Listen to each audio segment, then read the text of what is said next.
Здравейте! Азиатската нова година наближава и ние сме на корейска вълна. Днес ще приготвим една фантастично вкусна супа, която се готви точно за 20 минути. Тя се казва доджан чиге, с основата ѝ е соева паста. Към нея се добавят зеленчуци, някои слагат месо, други слагат морски дарва. Ние ще направим с морски дарва днеска. При всички случаи тази рецепта е изключително интересна, затова останете с нас. Ние сме Без рукола.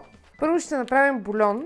Тъй като ние ще го направим с морски дарове, за бульона ще използвам сушена аншоа. Слагам 1 литър вода, в която слагам 50 грама сушена аншоа и оставям на котлона да ври около 10 минути. Докато бульонът се готви, ние ще направим зеленчуците.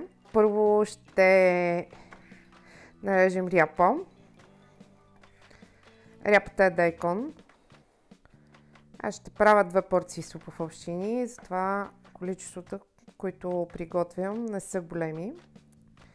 Много често тази супа се вари директно в съда, в който се поднася. Но ние ще приготвим в една тенджера. Режеме тиквичка на купчета. Зеленчуците, които използвате, могат да варират според вашия вкус.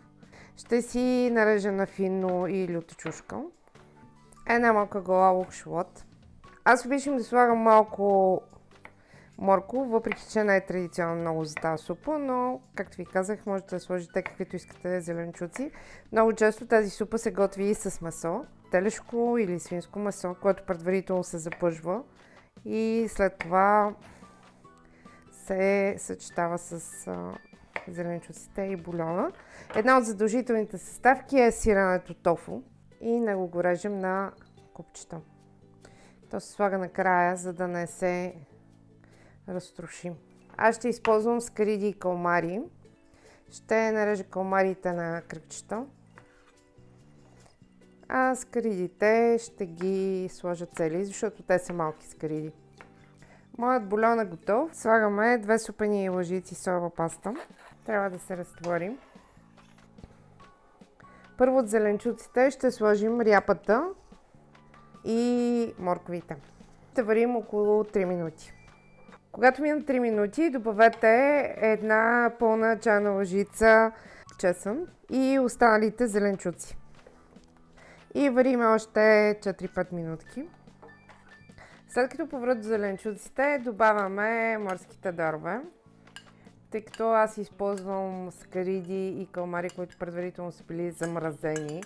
Съответно на тях им трябва съвсем малко време, за да се сготвят. 2-3 минути са им напълно достатъчни. Ако ги варим много повече, ще станат на гуми. Така че сега варим още 2 минути и добавяме тофто.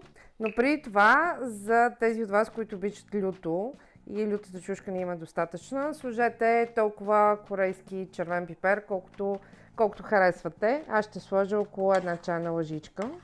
Също така може да опитате супата на сол. Накрая слагаме тофто. Даваме му да повари още 2 минути. И можем да сервираме. Отгоре ще украсим с малко зелен лук. Сервира се в специален съд, който запазва температурата дълго време. Тъй като аз направих малко повече бульон, ще я сервирам с купичко рис, не е задължително. Днес приготвихме тази изключително ароматна, изключително гъста и много вкусна корейска супа доджан чиге. Всъщност чиге означава яхния, но тъй като аз слагам малко повече течност, при нас по-скоро се възприема, в нашето семейство по-скоро се възприема като супа. Ние поднасяме с купичко рис, който просто е сварен на пара. Надяваме се днешната рецепта да ви е била интересна. Ако това е така, не забравяйте да се абонирате за нашия канал, защото имаме още много идеи. Благодарим ви, че бяхме с нас. Ние сме Без рукола.